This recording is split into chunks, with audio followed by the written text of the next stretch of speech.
OK et ben, donc du coup, bonjour à tous. Alors je me présente, je suis, Sonia Martin, je suis la chargée de recrutement du centre, Aftral à Rochefort. Alors, est-ce que vous connaissez, le centre Aftral de Rochefort? Que de nom? Ouais, donc on est, ici aussi. Connaissez un peu? Non.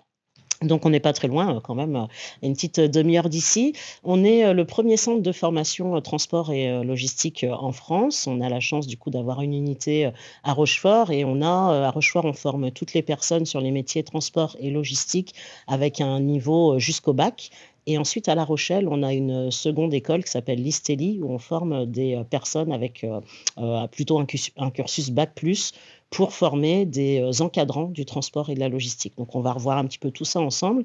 On forme aussi à Rochefort toutes les personnes en transport sanitaire qui souhaitent se former en transport sanitaire. Donc transport sanitaire, c'est le métier d'auxiliaire ambulancier et de diplôme, le diplôme d'État d'ambulancier également. Voilà. Donc, moi, ce que je vous propose, c'est déjà, je voudrais juste voir, sans que vous me précisiez tout à fait, voilà, non plus qui vous êtes, sans que vous dévoiliez qui vous êtes, que vous me disiez un peu quels sont vos projets les uns les autres et ce qui fait que vous étiez intéressé par le secteur du transport et de la logistique. Peut-être commencer par monsieur? Ah oui, ah ouais, alors je vais vous faire courir, effectivement. On va faire dans l'ordre. Ouais, oui, voilà. Pas chacun son tour, sinon ça va être compliqué pour moi. Moi, je travaille dans une société depuis 16 ans. Ils ont décidé de fermer. C'est un grand groupe. Ils ont décidé de fermer. Et du coup, je vais me former peut-être au préparateur de commande. Je sais pas, j'ai un CACES. Je vais voir ce qu'il faut que je passe d'autres comme CACES pour. Vous avez quel CACES? CACES, chariot élévateur. Ok. 489, R489. Moi, je suis en recherche d'emploi dans l'administratif, mais je trouve pas beaucoup. Et je me vois pas faire ça tout le temps, donc j'essaye de voir un peu ce qui pourrait m'intéresser comme formation. Ok. Voilà. Alors moi, j'ai tout simplement un peu travaillé pendant 10 ans dans des saisons agricoles, ostréicoles et tout, et j'aimerais bien essayer de trouver un métier dans lequel je pourrais y rester, en fait, un peu vraiment de trouver une voie et quelque chose, et du coup, par curiosité, je me suis intéressé à ça. Votre cœur balance plutôt transport ou logistique? Plutôt logistique, au final. Ok. Plutôt. Même si, au final, bon, transport, peut-être pourquoi pas, mais moi, j'ai un permis automatique. Du coup, c'est peut-être pour ça que... On en reparlera. Voilà, mais sinon, ouais. On en reparlera. Ok. Jeune homme? Moi, je recherche Moi, je recherche une alternance et vu que je sais pas encore trop dans quoi, je regarde un peu tout. Ok. Moi, j'ai déjà été dans une école en transport. Du coup, ça m'intéresse et je suis venu ici pour me renseigner tout simplement et après m'engager peut-être dans cette voie-là. Après, c'est encore aussi à voir. Je suis un peu comme le jeune homme qui était juste avant moi, qui cherchait aussi sa voie et moi, c'est aussi pareil. C'était quoi l'école de transport? Moi, c'était Jean-Albert Grégoire à Soyaux. Et Transport poids lourd, chauffeur routier, ok. etc. Mais c'était pour conduire, pour la mécanique, c'était quoi? Alors, moi, je faisais mécanique, mais plus tard, je voulais m'orienter sur de la conduite. Ok. Alors moi, en ce moment, je suis en espace vert et je viens ici pour découvrir quelle formation qui serait m'intéresser. Ok. Pensez plutôt transport ou plutôt logistique? Logistique. Plutôt logistique. Ok. Oui, ça serait pour découvrir justement la préparation de commandes, un préparateur de commandes en logistique. Voilà. Tu peux prendre des petits passer après. Et moi, ça serait plutôt dans le chauffeur-livreur, en transport. Voilà. Et moi aussi, je veux m'engager au transport. Transport Livreur, oui. Ok. Et logistique aussi. Moi, je suis là juste pour les accompagner. Alors moi, rien à voir, j'ai un projet dans un domaine tout autre, mais je suis là pour découvrir aussi.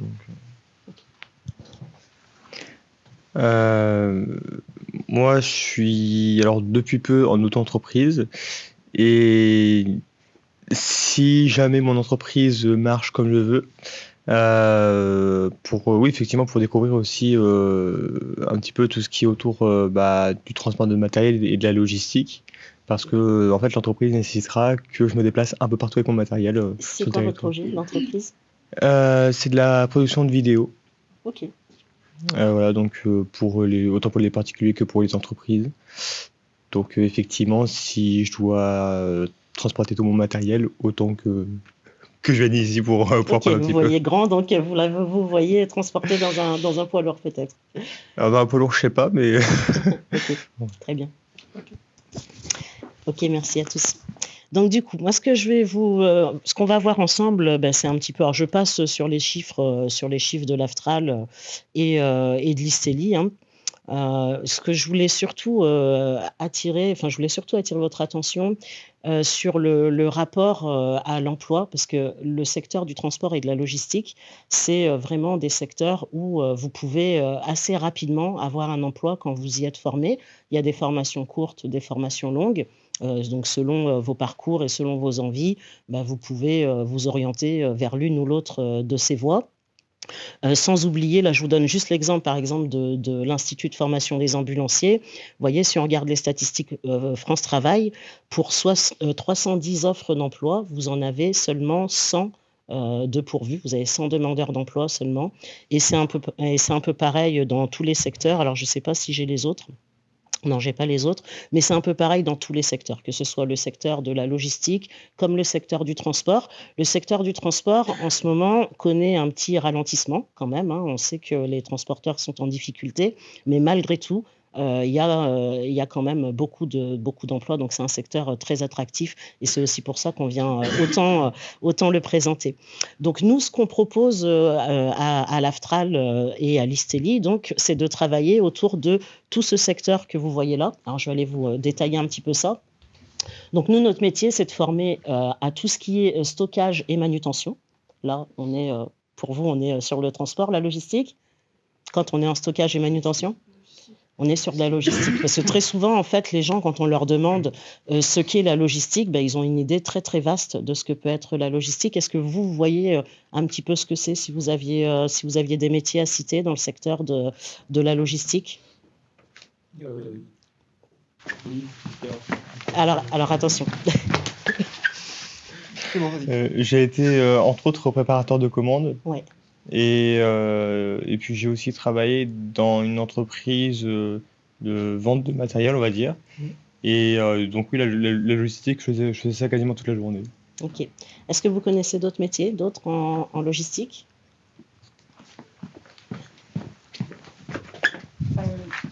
Moi, j'ai pas vraiment de nom de métier, mais tout ce qui est dans les travails dans les entrepôts, à peu près. J'ai pas vraiment de nom de métier après en tête, quoi. C'est la séance de sport de la classe.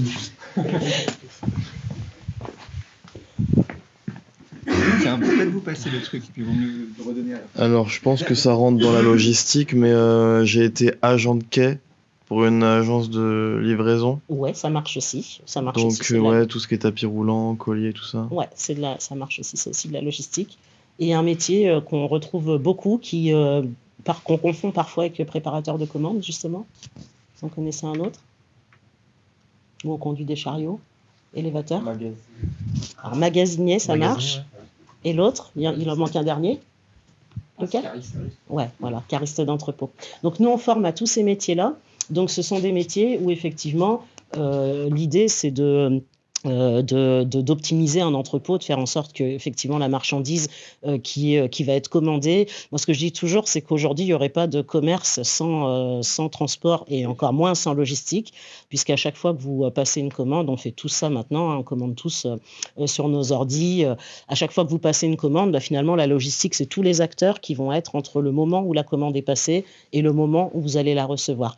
Donc, vous voyez, ça fait un paquet de monde à travailler et puis il y en aura de plus en plus, avec probablement des techniques aussi qui seront de plus en plus modernes. On sait que pour les amoureux de la technologie, aujourd'hui déjà dans certains entrepôts, on travaille avec des exosquelettes, on travaille avec l'IA évidemment, et avec énormément de robots de plus en plus. Alors ça veut dire, il y a des gens qui disent que les emplois vont disparaître, ils ne vont pas disparaître, ils vont se transformer, parce que ces robots-là, faut bien des gens pour les piloter, pour leur indiquer quelles tâches ils doivent faire. Donc nous, on forme donc à ça, donc je vous montrerai tout à l'heure, on fait le titre professionnel cariste d'entrepôt, le titre professionnel préparateur de commandes, et la bonne nouvelle, c'est que ces formations-là, ce sont des formations qui sont essentiellement financées par la région, justement parce qu'il manque on manque de main-d'œuvre dans ces domaines-là, donc la région finance des parcours de formation. Je vous donnerai les dates l'année prochaine, on en aura quelques-uns. Voilà, donc ça c'est pour toute la partie logistique. Donc il y a toute la partie opérationnelle et puis après dans la logistique il y a des gens dont le métier c'est d'encadrer d'encadrer les gens qui travaillent dans les entrepôts. Donc ça ce sont des formations bac+, donc il faut avoir un niveau bac pour ces formations-là. Et là on retrouve aussi tout un tas de métiers qui correspondent à de la planification, à du management, mais on a également des opérations commerciales avec des agents de transit, etc. Donc ça, c'est plus pour la partie, sera pour la partie transport. Donc sur la partie transport, justement, donc à votre avis, on forme à quoi sur la partie transport? On va conduire certaines machines. Alors, conduire quoi? Poids lourds, des gros camions, ouais. Des gros véhicules, j'imagine, quand oui. même. Donc, ouais. Vous pouvez répéter? Transport en commun. Et monsieur disait moi, c'était gros véhicules, poids lourds, tout simplement. C'est ça. Donc, on fait, nous, on s'occupe des permis poids lourds, permis super lourds aussi. Donc, permis poids lourd, c'est le permis C. Permis super lourd, c'est le permis CE. Et on fait aussi beaucoup de formations conducteurs transport en commun. Donc, c'est les 3 formations essentielles qu'on a. Et pour ça, il y a différentes façons d'y parvenir. J'ai vu que vous étiez plusieurs à être intéressés par le secteur du transport. On en parlera aussi. Mais oui, il y a plusieurs voies pour y parvenir. Il y a des parcours très courts, comme vous et moi, on a passé un permis B pour conduire. Mais on peut avoir des parcours un petit peu plus longs où vous passez votre permis, mais en plus de ça, vous apprenez un métier. Donc, on vous apprend toutes les tâches qui sont liées ensuite au domaine, qui sont attribuées à un conducteur poids lourd ou un conducteur de bus, parce que justement, on pense toujours qu'il n'y a qu'à conduire, mais en fait, vous allez voir que pas du tout. Il n'y a pas qu'à conduire. Voilà, on vous apprend toutes ces choses-là. Voilà. Donc, on verra que le transport, on peut le retrouver vraiment dans différents secteurs, des secteurs dans lesquels on pense pas souvent. Et puis, donc, que ce soit le secteur des soins, que ce soit le secteur du déménagement, on en parlera un petit peu plus tard. Et puis, on verra quelles sont toutes les contraintes qui sont liées à ces métiers et aussi les façons de s'inscrire si vous souhaitez suivre ce type de parcours en fonction de vos profils. Avec les transports. Oui, ça va peut-être paraître idiote, mais du coup, il n'y a rien en rapport avec les permis bateau, par exemple, du coup, comme c'est du transport de marchandises? Non, mais c'est une excellente question, ça pourrait. Alors, en fait, pour tout ce qui est transport de marchandises via les voies maritimes, là, c'est plutôt sur nos formations bac+. C'est-à-dire que oui, on va avoir des formations pour être affréteur ou agent de transit, mais ce sera plutôt sur des formations bac+. On ne le fait pas sur du permis simple, par exemple, pour aller permis bateau, on ne fait pas ça. On ne va pas faire ça. Et permis véhicule léger, j'ai entendu quelqu'un aussi qui voulait être chauffeur-livreur. On verra qu'on peut le faire via le poids lourd, mais nous, on ne le fait pas via le permis B. Il y a d'autres organismes qui le font. Et est-ce que pour tout ce qui est formation chauffeur poids lourd, etc., vous faites aussi tout ce qui est matériaux dangereux, etc. Ouais. Ou pas du tout? On verra tout à l'heure dans le détail des formations qu'effectivement, il y a ces choses-là sont comprises à l'intérieur. Est-ce qu'il y a d'autres questions en tout cas sur les activités qui peuvent être regroupées par nos formations? Non, pas d'autres questions? Ok. Alors je continue, je poursuis.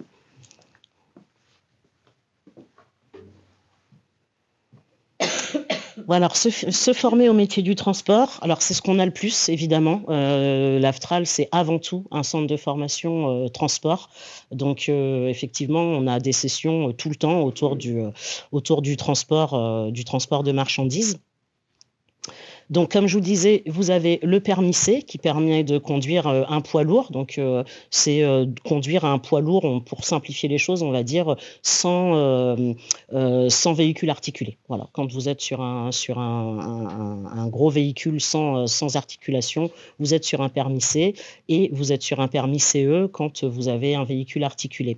La différence entre les deux, au-delà de la capacité de la capacité à transporter, donc du volume du véhicule, c'est vraiment aussi les tâches que vous avez. C'est vrai que si vous êtes sur un permis C, en général, vous serez plus sur du local, du national parfois, mais vous serez plus sur du transport local et vous aurez pas mal de chargement et de déchargement.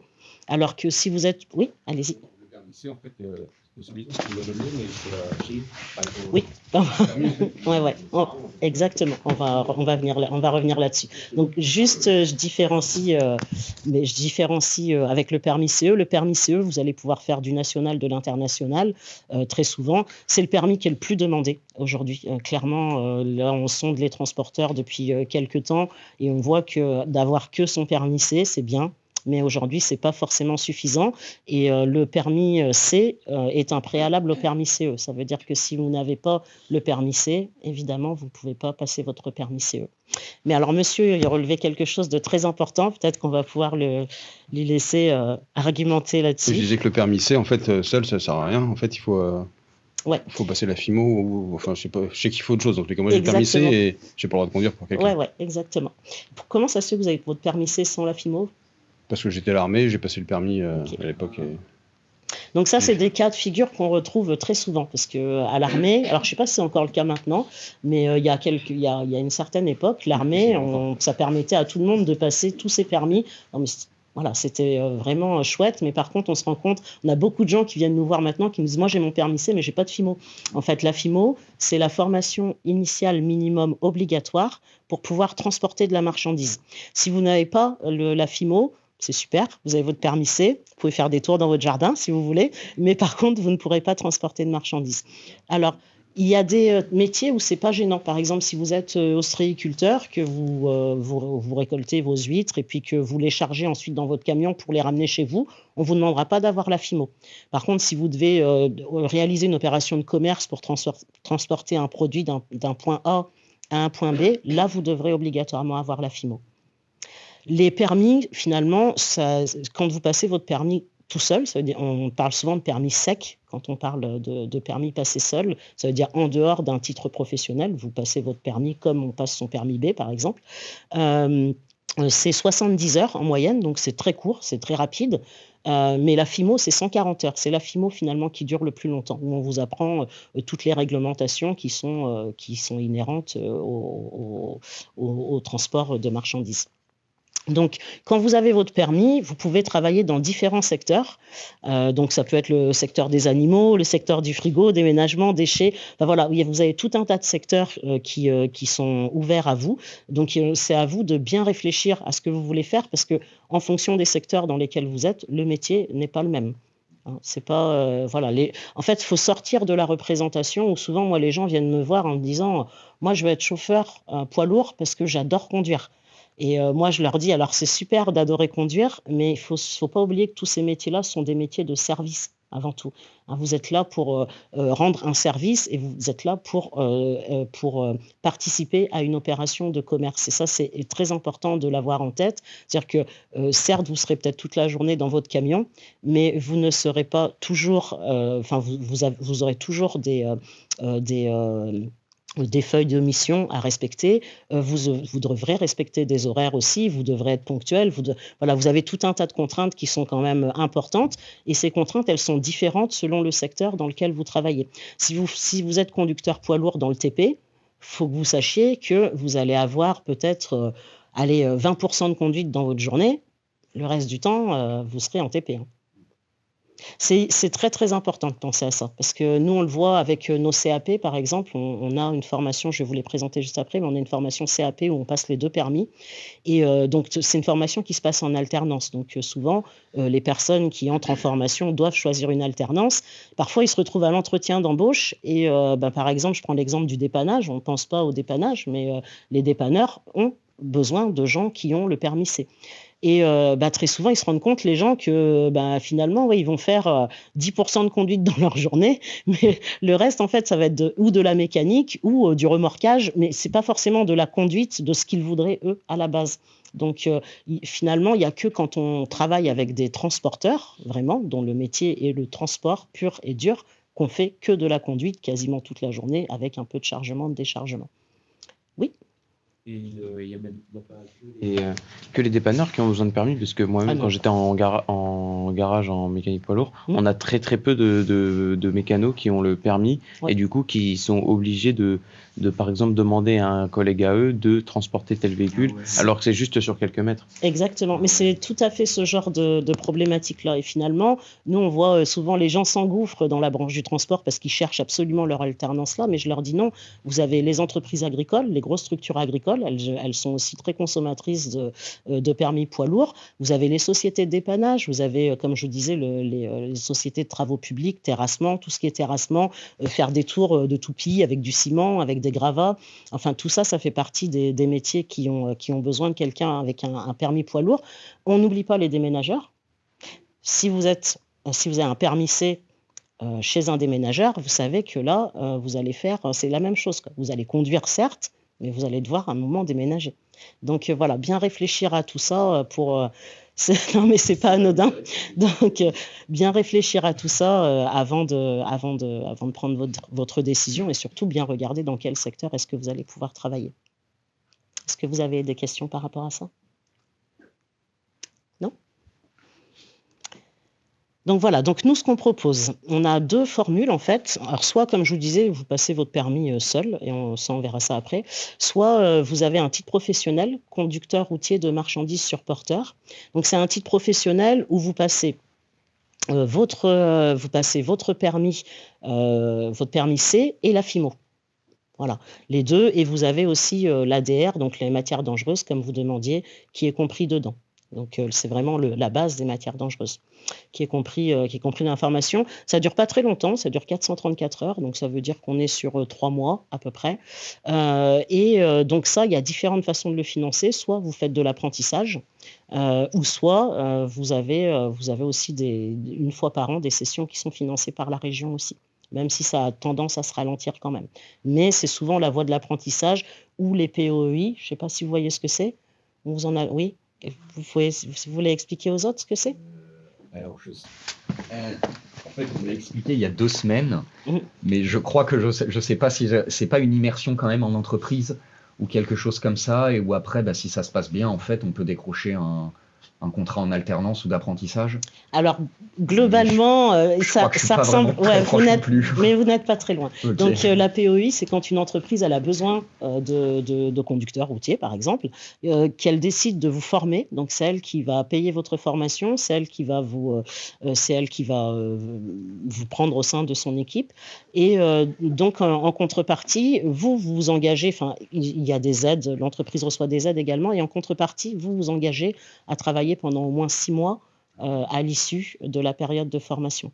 Donc ça paraît difficile à trouver, mais en vrai, il y a pas mal d'entreprises qui fonctionnent comme ça parce qu'elles ont des gros avantages à travailler de cette manière-là dans ce que peut leur donner l'État, des aides de l'État, etc.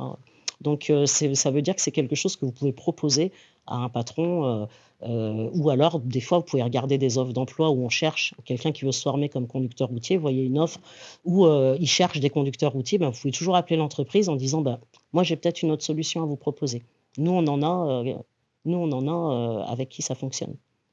Et c'est surtout à l'exception des formations qui sont financées par la région dont on vous a parlé tout à l'heure. En ce moment, le moyen de se faire financer une formation, quasi le seul, parce que les fonds pour financer de la formation en dehors de la région sont très très restreints depuis quelques temps, voire presque complètement morts. Donc France Travail va vous financer une formation dans le cadre d'une POI. Pourquoi? Parce que derrière, ils ont l'assurance qu'il y a au moins un contrat de 6 mois. Ouais. Donc ils ne financent pas la formation à blanc juste pour lâcher de l'argent pour vous former et puis après vous retrouver en tant que demandeur d'emploi. C'est pas le but de France Travail, c'est le but d'aucune structure, c'est pas votre but non plus.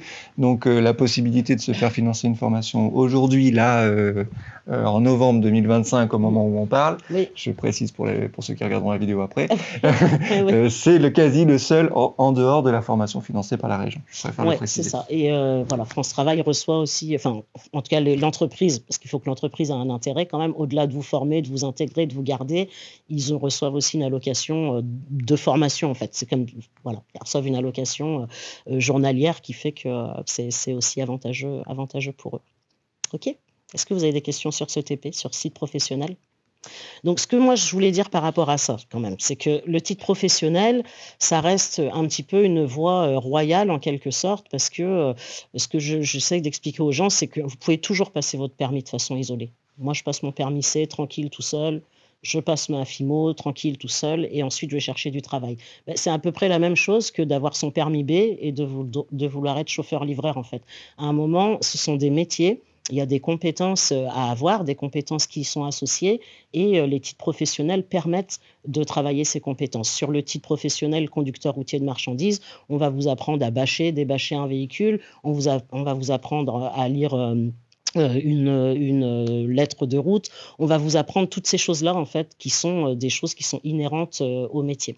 Donc il faut, quand vous pouvez, quand vous en avez la possibilité, moi je vous invite à passer une formation diplômante plutôt c'est beaucoup plus valorisé ensuite en termes de recherche d'emploi. Ce que je dis aussi tout le temps aux gens, c'est que quand vous voulez vous former, vous découragez jamais, en fait, parce que quand vous voulez vous former, vous y arriverez tout le temps. C'est-à-dire que ça va peut-être mettre 6 mois, 1 an et demi, 2 ans, c'est pas grave. Vous allez finir par trouver votre financement et vous allez finir par réussir à vous former. Toujours, quand vous avez un projet, si vous êtes motivé à ce projet voilà, même si au départ tout le monde vous dit non, même si vous ne trouvez pas votre financement, d'une manière ou d'une autre, vous finirez par le trouver. Et nous, au centre de formation, quand on voit un dossier revenir et revenir et revenir et qu'on voit que la personne, elle veut, mais qu'elle n'y arrive pas parce que, par exemple, les budgets région, c'est 8 places par an. 8 places par an, il y a au moins 300 demandes. Quand on voit qu'une personne, son dossier, il revient, à un moment, son dossier, on le fait passer. Voilà. Donc, il ne faut pas se décourager. Des fois, ça prend un petit peu de temps, mais il faut rester focus, comme on dit. Voilà, la deuxième solution qu'on propose, nous, c'est le CAP. Donc, CAP, conducteur routier de marchandises. Bah là, c'est le top, c'est en alternance et vous avez votre permis C, votre permis CE et votre FIMO. Donc là, vous finissez au bout d'1 an sur un parcours vraiment complet. La seule condition à l'Aftral Rochefort pour pouvoir passer ce diplôme-là, c'est d'avoir déjà un diplôme. Parce qu'en fait, vous êtes exempté des matières générales. Donc du coup, il faut absolument avoir déjà un diplôme pour pouvoir suivre le parcours en 1 an. Donc soit un CAP, soit un bac, mais il faut avoir déjà un diplôme. Titre professionnel, ça ne marche pas. Il faut vraiment avoir un diplôme de l'Éducation nationale. Ok. Est-ce que vous avez des questions sur... Donc la prochaine session, c'est septembre 2026 et non 2024. Oui. Est-ce que l'alternance, c'est quand même quelque chose que les entreprises...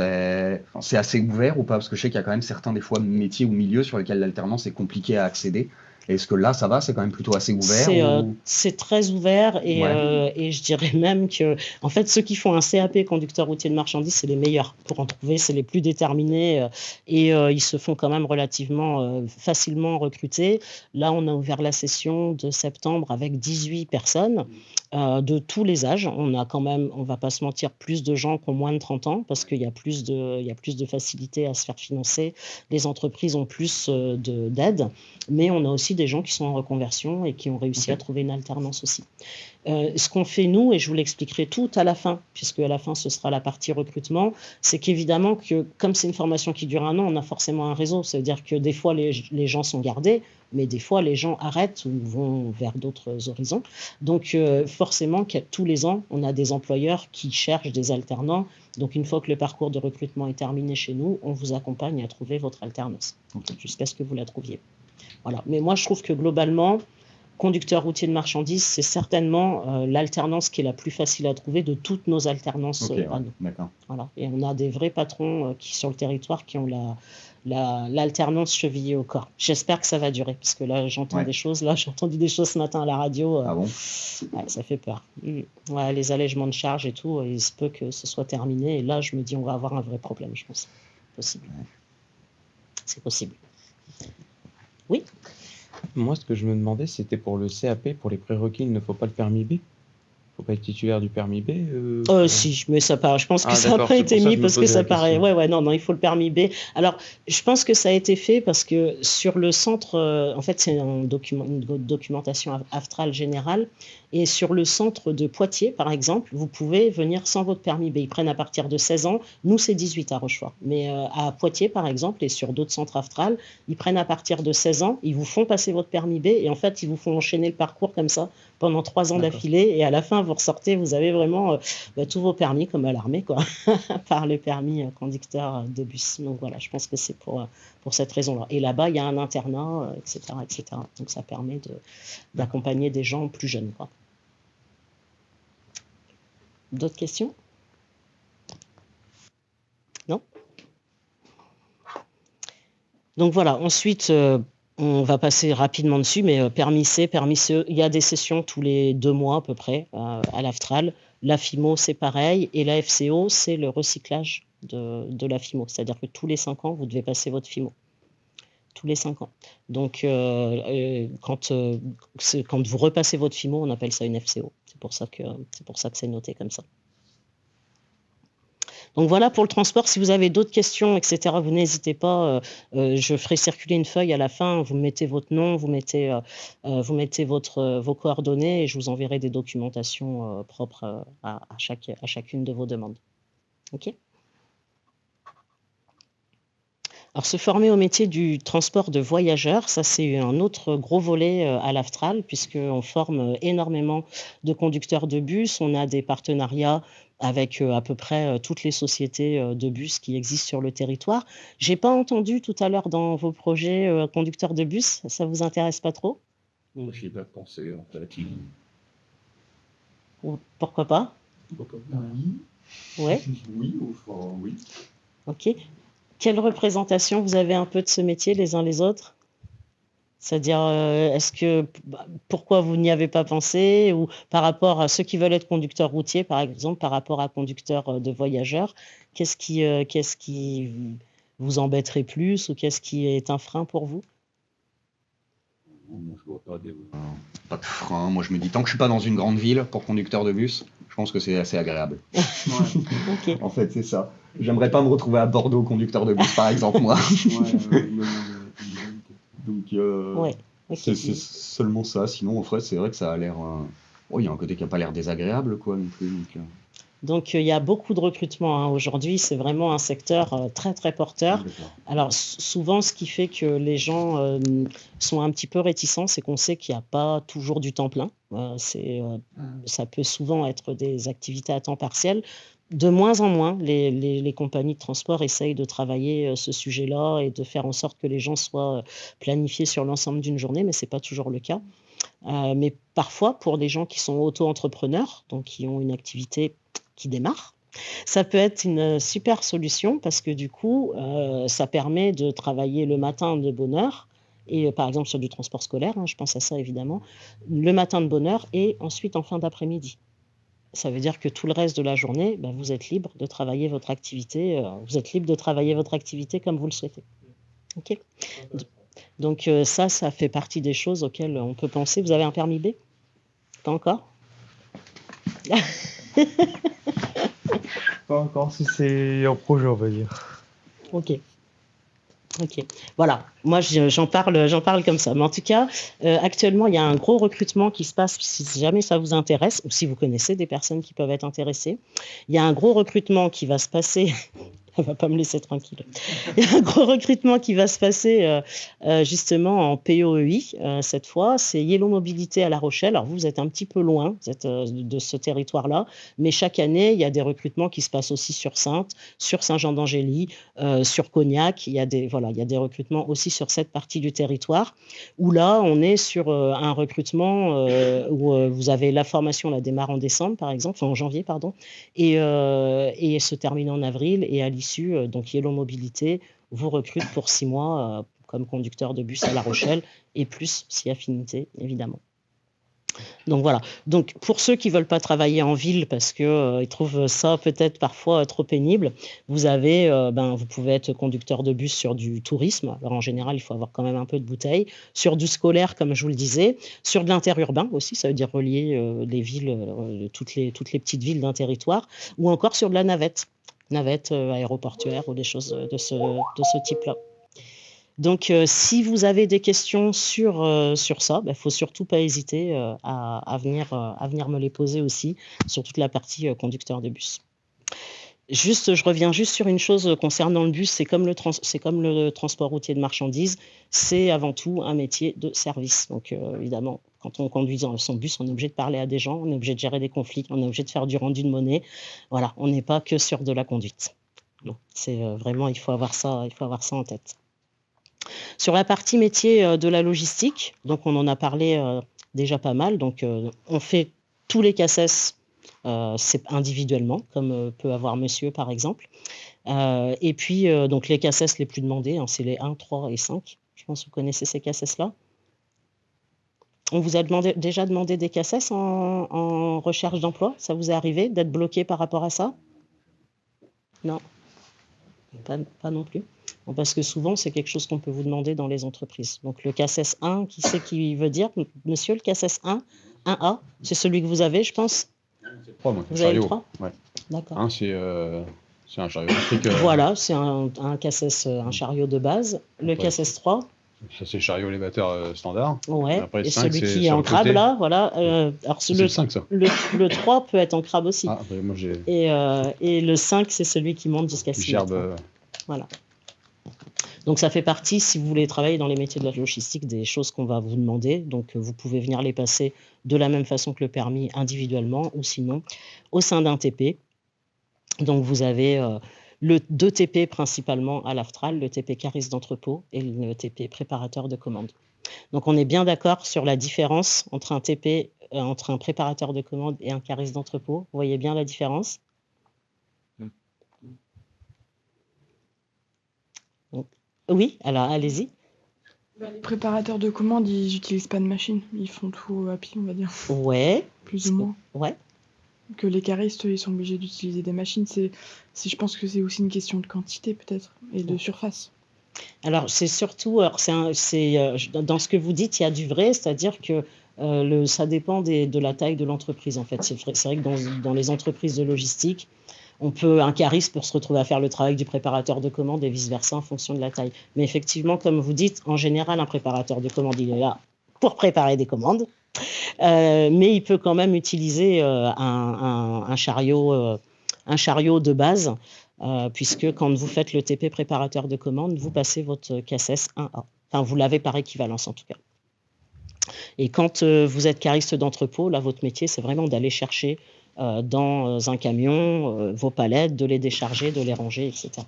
L'entreprise peut faire passer le 1A dans l'entreprise, quoi. Oui. On n'a pas besoin de formation. Alors, vous avez le droit d'avoir une autorisation. Oui. Vous pouvez c'est-à-dire que l'entreprise peut vous donner l'autorisation quand même d'utiliser un chariot. Toutes les entreprises ne le font pas, mais normalement, vous devez avoir votre CACES pour ça. Mais effectivement, on voit qu'en pratique, dans beaucoup d'entreprises, surtout sur le 1A, qui est vraiment un chariot de base, ils donnent l'autorisation aux gens de le conduire. Après, c'est des questions d'assurance. Hein. Tout ça, c'est pour des questions d'assurance. Oui. Au financement, CPF. Alors, financement pour ces deux TP-là, c'est essentiellement financement région. La CPF, ça marche pas. CPF, ça peut marcher, mais ce sont des formations qui coûtent 5 000 € globalement, en moyenne. Donc, voilà, CPF, c'est possible. Hein, mais en général, la majorité, c'est quand même du financement région pour ça. Mais si vous avez, à un moment, si vous voulez être hors formation région, sur une session hors formation région, oui, vous pouvez le financer avec votre CPF. Alors peut-être aussi que, monsieur, vous dites ça parce que vous imaginez le CACES, enfin, ce qu'on appelle le CACES sec, comme le permis, votre permis poids lourd tout à l'heure, sec. Oui. Et là, il s'agit de titre professionnel. Vous pouvez expliquer la différence, s'il vous plaît? Oui, mais c'est la même chose, c'est-à-dire que... attendez, il va trop vite, mon PowerPoint. Oui, c'est la même chose, c'est-à-dire que quand vous êtes sur ce type de formation-là, qui sont des formations très très courtes, alors vous avez débutants, intermédiaires, expérimentés, donc là, vous passez uniquement votre permis, c'est-à-dire que juste quelques jours, et à la fin, vous avez un examen, voir si vous êtes apte à conduire. On vous fait faire des manipulations, des manœuvres, voir si vous êtes apte à conduire ou pas ce chariot. C'est tout ce que vous aurez. Si vous êtes sur un titre professionnel, vous allez travailler tout l'environnement du métier de préparateur de commande. Donc ça va être aussi tout ce qui est scan, ça va être aussi la gestion des cartons, ça va être aussi l'optimisation de rangement. On va vous faire travailler la gestion des flux, la gestion de stock, alors que vous ne le travailleriez pas si vous aviez juste un CACES. Donc là, vous apprenez les titres professionnels, de toute façon, tout est dans le nom, vous apprenez un métier. En fait, vous êtes vraiment là pour apprendre un métier. Et c'est pareil si vous êtes cariste d'entrepôt. Donc, on va vous apprendre aussi à gérer les volumes de votre camion, à faire en sorte que, voilà, quand vous rentriez une marchandise dans un camion, le volume, l'espace soit optimisé, que vous travaillez le maximum en sécurité, etc., etc. C'est des métiers où il y a beaucoup, beaucoup de travail, il y a beaucoup de demandes. Comme magasinier, ce sont des métiers où il y a énormément de demandes aujourd'hui. Je pense que ce qui est sympa dans le secteur de la logistique, c'est que si vous êtes motivé, si vous êtes sérieux, je pense que ça fait partie des rares secteurs encore aujourd'hui où vous pouvez rentrer par la petite porte et sortir par la grande. Parce que ils demandent tellement de, enfin voilà, il y a tellement de choses à y faire, ils demandent tellement de monde. Il y a tellement de passages aussi avec parfois des expériences qui sont plus ou moins heureuses, que quand ils tombent sur une personne qui a envie d'apprendre et qui ensuite montre des aptitudes à manager, etc., c'est vraiment des entreprises où vous pouvez monter vraiment en interne très facilement, très facilement. Donc, il ne faut surtout pas hésiter. Moi, je conseille, pour tout ce qui est titre professionnel et surtout pour tout ce qui est financement région, moi, je vous conseille d'aller faire des immersions dans des entreprises. C'est vraiment des super portes d'entrée. Et c'est pareil d'ailleurs pour les conducteurs routiers de marchandises. Très souvent, nous, les jeunes qui sont recrutés, c'est parce qu'ils ont été faire une immersion dans une entreprise 3 jours, 4 jours, et à la fin, ils demandent. Donc, je voulais juste revenir sur les financements région. Donc, c'est des formations quand même particulières puisqu'elles sont financées par la région. Donc, il y a 10 jours avant le début de la formation, vous avez un module d'accompagnement. C'est une espèce de remise à niveau qui fait un check un peu de votre parcours, vos compétences, il voit aussi si vous êtes OK sur le français, sur l'écriture, sur la lecture, etc. Et puis à la toute fin, vous avez aussi un module de 15 jours. Alors, vous avez 5 jours d'accompagnement plus 15 jours. Alors, un module où vous avez technique et recherche d'emploi. Donc, on va vous accompagner pour faire votre CV, etc. et faire en sorte que vous puissiez trouver votre stage. Et surtout, ce qui est intéressant, c'est de bien faire attention au stage que vous choisissez, parce que bien souvent, les gens, ils y restent ensuite. C'est très souvent. Nous, on a beaucoup de gens qui ont ce parcours-là et qui, à l'issue de leur stage, sont gardés par leur entreprise en logistique. Donc, il ne faut surtout pas hésiter. Il y a tous les drives et tout, aujourd'hui, c'est pourvoyeur d'emploi. Alors, tout le monde ne veut pas bosser dans un drive, mais si vous travaillez dans une grande surface de vêtements, c'est la même chose en fait. Ils reçoivent forcément des lots, ils ont besoin de gérer tous ces flux-là.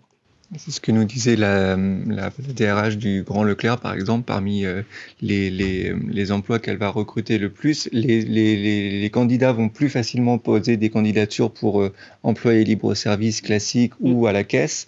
Par contre, ces besoins, ils vont être principalement, alors soit sur les métiers de bouche, ça c'est un peu autre chose, les bouchers, les charcutiers, les boulangers, et ainsi de suite, et le drive. Notamment, elle l'explique aussi parce que c'est physiquement un peu plus punchy, un petit peu plus contraignant qu'employé libre-service. Ça bouge plus vite, quoi. Ouais. Donc, forcément, ça tourne un petit peu plus vite en termes de salariés parce qu'il faut tenir le choc. C'est une donnée importante, la donnée que donne monsieur, c'est une donnée importante parce que ce sont vraiment des métiers, en tout cas dans le secteur de la logistique, moins le transport. Mais le secteur de la logistique, c'est bien, c'est fait pour les gens qui ont de l'énergie. Et c'est-à-dire que si vous êtes quelqu'un d'un petit peu pépère, que vous aimez tous les jours faire les mêmes choses, avoir une petite routine, il ne faut pas aller dans ce secteur-là. Travailler en logistique, c'est aimer régler des problèmes, c'est sûr. Une journée ne se passe jamais comme prévu. Et de ma part, le peu de temps où j'ai observé, j'ai quand même la sensation que c'est un métier. Je pense qu'il n'y a pas de métier où vous dépendez à ce point de l'interaction avec les autres. C'est-à-dire que vous êtes vraiment un maillon de la chaîne. On a coutume de dire ça dans n'importe quel travail, mais là, c'est vrai. Si ceux d'avant font n'importe quoi et si ceux d'après font n'importe quoi, c'est compliqué. Donc, en fait, vous avez vraiment... je pense que tout ça, ce sont des métiers qui sont aussi assez stressants. Il faut avoir une bonne résistance au stress. Et je pense que c'est lié finalement à l'univers de ce métier. C'est-à-dire que ce sont des métiers où vous avez des timings serrés puisqu'il y a de l'expédition à un moment ou à un autre. Vous avez un client qui doit recevoir une marchandise. Donc, il faut arriver absolument à faire en sorte que la marchandise parte à l'heure. Donc, ça veut dire qu'en amont, tout doit avoir été parfait et tout doit avoir été parfaitement millimétré pour que l'opération finale se passe bien. Et voilà. Et donc, vous, quand vous êtes préparateur de commandes ou cariste d'entrepôt, mais surtout préparateur de commandes, il ne faut pas oublier que vous êtes les derniers yeux de l'entreprise. Donc, c'est à vous aussi de contrôler, de checker et d'être garant que le produit va partir tel qu'il a été commandé, en tout cas. Donc, voilà, il faut être bien speed, il faut être bien en forme pour travailler en logistique. Je passe pareil, donc je vous dis la même chose, métier du transport et de la logistique. Ceux qui sont intéressés, j'enverrai des fiches programmes individuellement. Ça, c'est vraiment quelque chose qui me tient à cœur, les autres aussi. Mais les métiers du transport sanitaire, moi, je voudrais qu'on s'attarde un petit peu dessus parce que c'est vraiment souvent les grands oubliés du transport, alors que ce sont des métiers qui sont très, très, très pourvoyeurs d'emploi. C'est pareil, ce sont des métiers qui sont des métiers passion. Donc, évidemment, il faut aimer les gens, il faut aimer le soin, mais il y a du travail dans ce secteur-là, énormément de travail dans ce secteur-là. Et surtout, pour y accéder, c'est extrêmement court. Je vous donne un exemple. Voilà, le métier d'auxiliaire ambulancier. Aujourd'hui, il y a des offres sur l'ensemble du territoire. C'est ce que je vous montrais tout à l'heure. Les statistiques, c'était les statistiques de France Travail sur la Nouvelle-Aquitaine. Hein. Donc, qui disait que voilà, pour 300 à 400 offres d'emploi, vous aviez 50 personnes seulement qui étaient diplômées. Il faut savoir que c'est une formation qui se passe en 91 heures. 91 heures, c'est très, très court. Donc, ça veut dire que c'est quelque chose qui est très accessible au niveau du CPF, du compte personnel de formation. Si vous voulez vous la financer, c'est pas très cher. Ça coûte 1 500 € globalement. Donc, c'est pas une formation très chère pour un CPF. Le CPF, vous maîtrisez tous. Ouais, et c'est 500, vous gagnez à peu près 500 € chaque année quand vous travaillez. Donc, très souvent, c'est une formation qui est très accessible et derrière laquelle vous aurez du travail immédiatement après. Donc, moi, j'invite ceux qui aiment la conduite, évidemment, mais qui aiment aussi le soin, parce que vous n'êtes pas que taxi d'ambulance quand vous êtes auxiliaire ambulancier, voilà, à ne pas hésiter à aller sur ce type de formation. Vous voyez un peu ce que c'est, auxiliaire ambulancier? Ouais. Donc, c'est la personne qui accompagne l'ambulancier dans son camion. Hein, mais ça veut dire qu'elle ne fait pas que conduire. Si vous êtes sur une scène un peu accidentogène, par exemple, qu'il y a plusieurs blessés, que les pompiers ne sont pas encore arrivés, on va y arriver, que les pompiers ne sont pas encore arrivés, et ben vous savez que vous allez devoir gérer ce type de... Vous allez devoir assister l'ambulancier. Donc vous ne serez pas là que pour conduire la personne sur les lieux. Est-ce qu'il y a des gens qui ont des sensibilités aux soins ici un petit peu? Pas spécialement. C'est-à-dire qui n'ont pas peur du sang, qui aiment aider les gens, parce qu'il faut aimer aider les gens aussi. Hypochondriaque, c'est vraiment... Alors hypochondriaque, c'est mon cas. Ça pourrait vous angoisser, en tout cas, ça pourrait vous angoisser. En ce qui me concerne, ça fait pas tellement peur puisque j'ai travaillé au contact des morts il y a quelques années. Ok, vous étiez en chambre funéraire ou quelque chose comme ça? Oui, j'ai touché à peu près à tous les métiers du funéraire. Ok. Donc c'est pas trop ce qui me dérange finalement. Ok, mais voilà, ça peut être des pistes de formation. En tout cas, l'idée c'est de pouvoir entrer dans l'emploi aussi le plus vite possible. Donc auxiliaire ambulancier, voilà, ça fait partie des diplômes et vous pouvez enchaîner derrière sur le diplôme d'état d'ambulancier. Sachant que pour être diplômé d'état ambulancier, il faut avoir été auxiliaire ambulancier avant, forcément. Donc ça, c'est que du contrat d'apprentissage pour le diplôme d'état d'ambulancier et c'est que du CPF pour l'auxiliaire ambulancier. Ok, pas de questions là-dessus?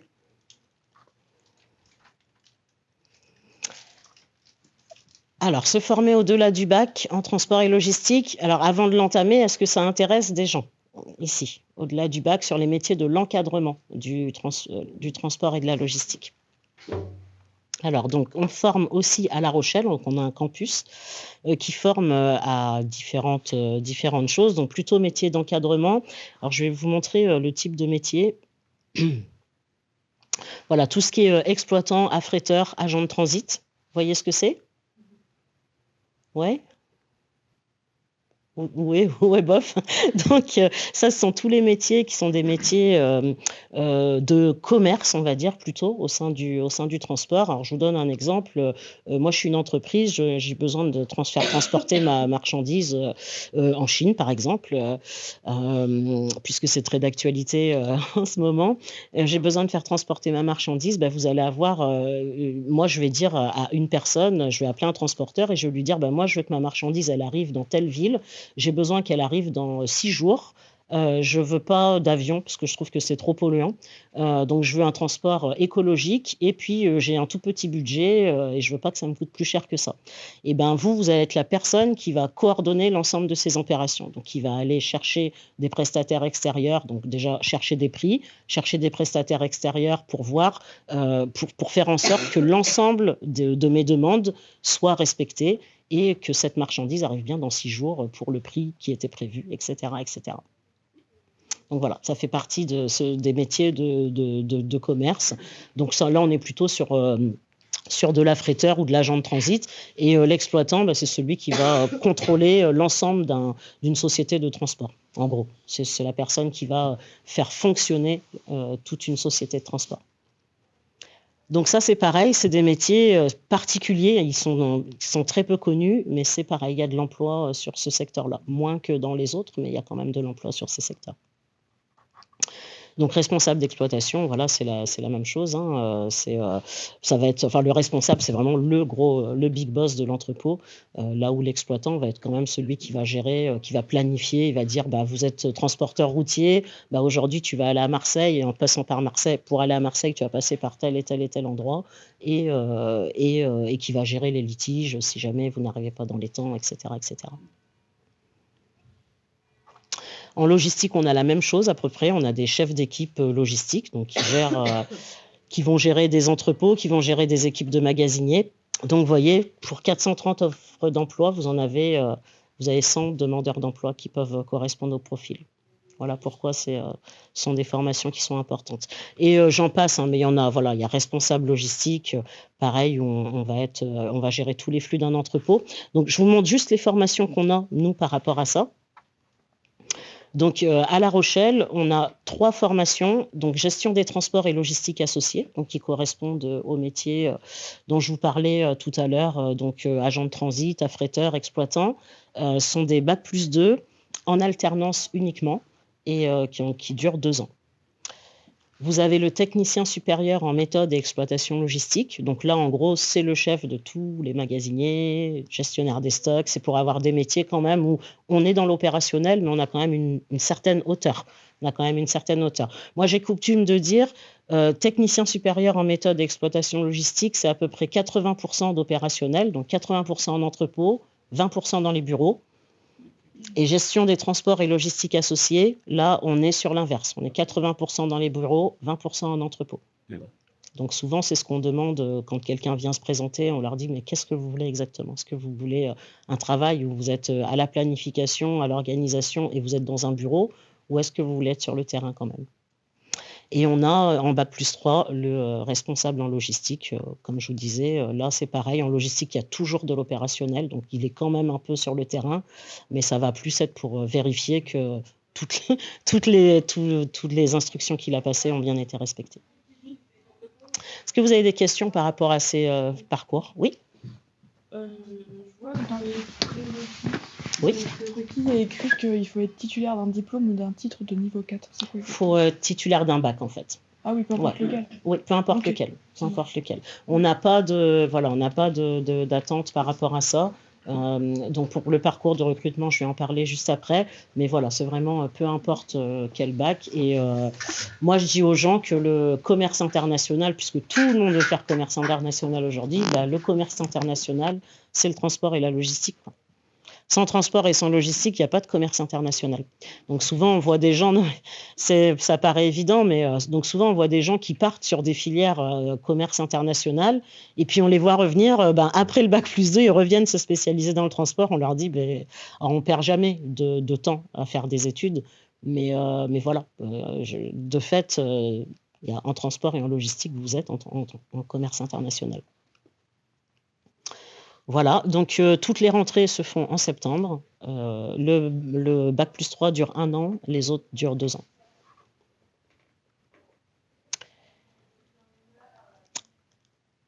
Pour terminer, c'est un petit peu la question des inscriptions. Les processus de recrutement à l'Aftral comme à l'ISTELI, donc c'est un dossier de candidature. Donc nous, on vérifie les prérequis. Donc ça, c'est mon boulot à moi de récupérer vos dossiers de candidature, de voir si vous avez les bons prérequis. Quand je reçois votre dossier de candidature, vous avez des tests en ligne, quel que soit le niveau, que ce soit avant bac ou après bac. Vous avez des tests en ligne qui sont obligatoires, qui ne sont jamais des tests éliminatoires. Ce sont des tests de positionnement. Donc c'est pour repérer les difficultés et votre compatibilité avec le métier ou la formation. Et puis ensuite, vous avez un entretien de motivation à l'issue duquel on rend un avis favorable ou défavorable. Et quand l'avis est favorable, ensuite on vous accompagne quand il s'agit en tout cas d'alternance, on vous accompagne sur la recherche d'alternance. Et quand il s'agit d'autres types de financement, on vous accompagne sur la recherche de ces financements, voir lequel est le mieux. Et ensuite vous entrez en formation quand tout ça c'est validé. Ok. J'ai marqué en dessous pour les formations HSP, consultez votre conseiller France Travail. Mais en fait, c'est consulter la personne qui vous accompagne. Ça peut être la mission locale. Je crois que vous êtes habilité à prescrire aussi. Hein. Oui, on est d'accord. Hein. Ouais. Cap emploi, ouais. Donc voilà, c'est la personne qui vous accompagne sur des formations région qui va pouvoir vous inscrire. Vous pouvez avoir de l'autopositionnement aussi, mais oui. Par rapport à l'ISBAC 3, oui. Je vois test de positionnement anglais. Ça, c'est pour tous les bacs plus 2. Ah, voilà. Ouais, pour les bacs plus, il y a un test de positionnement anglais. Ouais. Ok. Et du coup, oui. Absolument toutes les formations que vous proposez, à chaque fois le début, c'est septembre. C'est ça? Non, non, que pour les formations bac plus en fait. Elles démarrent en septembre. Toutes les autres, en fait, il y a des sessions un petit peu tout au long de l'année. Donc ça, c'est en fonction en fait de vos demandes. C'est pour ça que, comme je vous disais, si vous avez des demandes d'informations spécifiques, moi, ça me permet ensuite de vous fournir un calendrier. Mais globalement, les titres professionnels, on en a à peu près 4 par an. En fonction des titres, quand ce sont des titres pour la conduite, par exemple, de poids lourds. Mais si on parle des titres professionnels logistiques, il y a une session par an. On va revoir les dates ensemble juste après. Excusez-moi, je reprends la question. Oui, je vous en prie. Mais... Par rapport aux entreprises, alors vous parlez d'alternance ou de contrat de professionnalisation. Les entreprises, vous avez une liste parce que j'imagine que c'est à la personne de chercher l'entreprise. Mais vous personnellement, vous avez des listes si jamais il y a... Oui, c'est ça, exactement. Donc en fait, nous, la façon dont on s'y prend, c'est qu'une fois que la personne est validée en entrant en formation, donc on l'accompagne dans sa recherche d'alternance, ce qui veut dire qu'on lui demande de chercher, parce que c'est évidemment le mieux à faire. Et puis ensuite, nous, de notre côté, en fait, on prend notre réseau d'entreprises, on prend toutes les demandes qu'on a et on propose le CV à la personne. Chaque fois qu'on propose le CV, on envoie un mail à la personne aussi pour lui dire qu'on vient de la positionner sur telle et telle entreprise et qu'elle doit contacter l'employeur. Et on fait ça tant que la personne n'a pas trouvé son entreprise. Voilà, donc là, vous avez toutes les dates de formation HSP. Donc HSP, c'est financement région. Merci beaucoup. HSP, c'est financement région. Donc toutes les dates. Donc on a un titre professionnel transport en commun sur route qui démarre le 17 août prochain, enfin de l'année 2026, on est d'accord? Merci. Un TP conducteur routier de marchandises sur porteur qui démarre au 1er juin. On a le titre préparateur de commande qui commence le 7 avril et le cariste d'entrepôt qui commence le 1er juin aussi. Je suppose que tout ça, on le retrouve sur votre site. Alors ces dates-là, les dates HSP, non, pas forcément. C'est vraiment, il faut qu'on se contacte en fait. Et puis on va vous envoyer tout ça.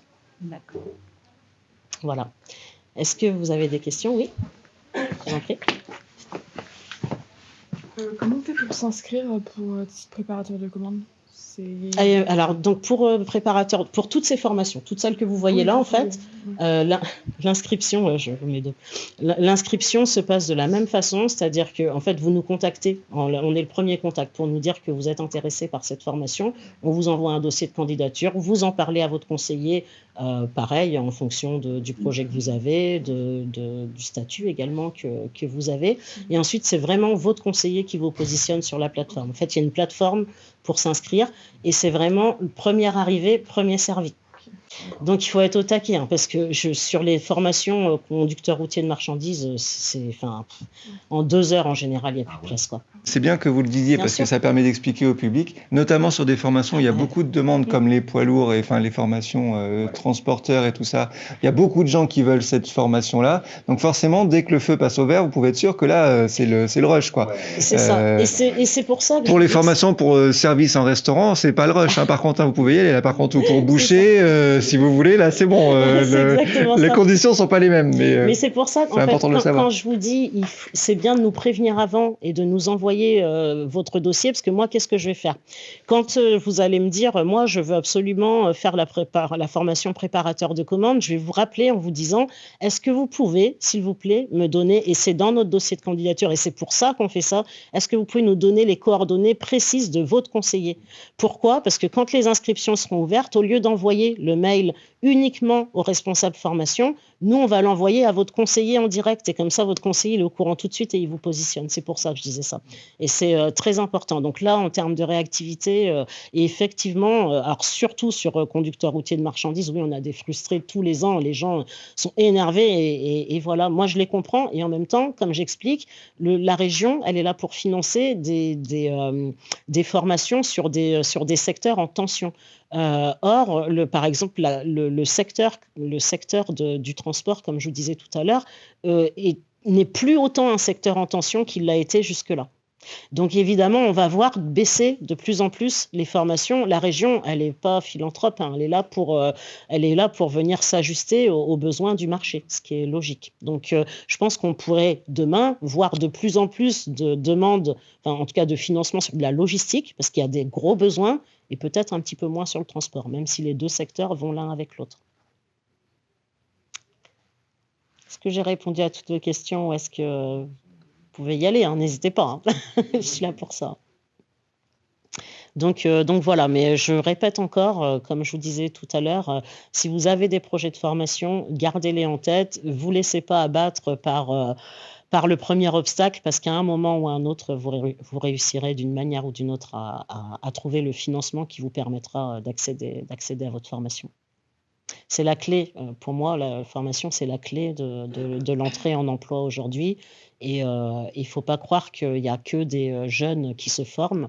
Nous, à l'Aftral, je ne connais pas comme ça notre moyenne, mais je dirais qu'à l'Aftral Rochefort, je pense que la moyenne des gens qui se forment, elle est plus entre 35 et 40 qu'entre 18 et 25. Hein.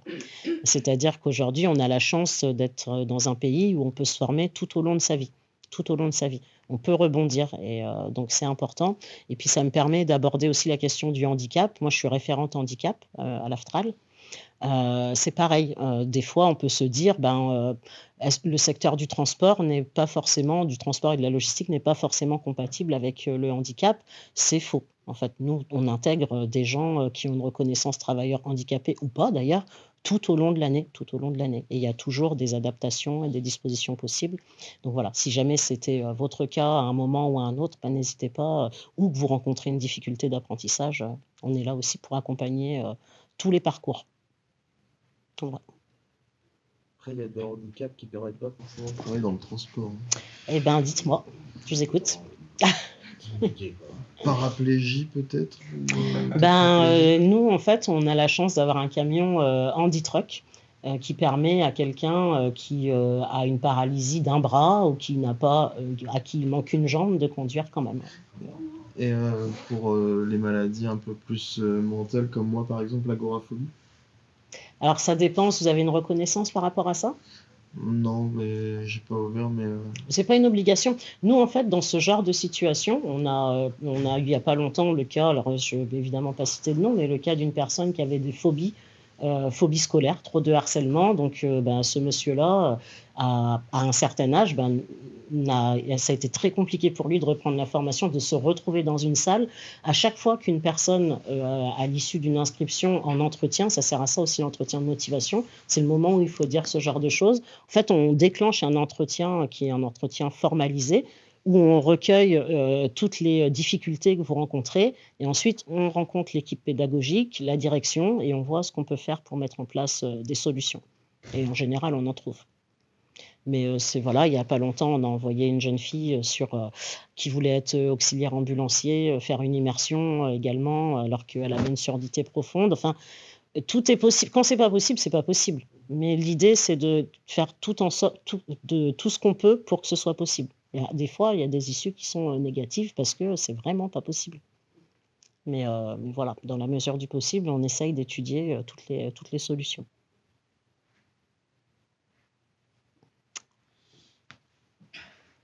Voilà.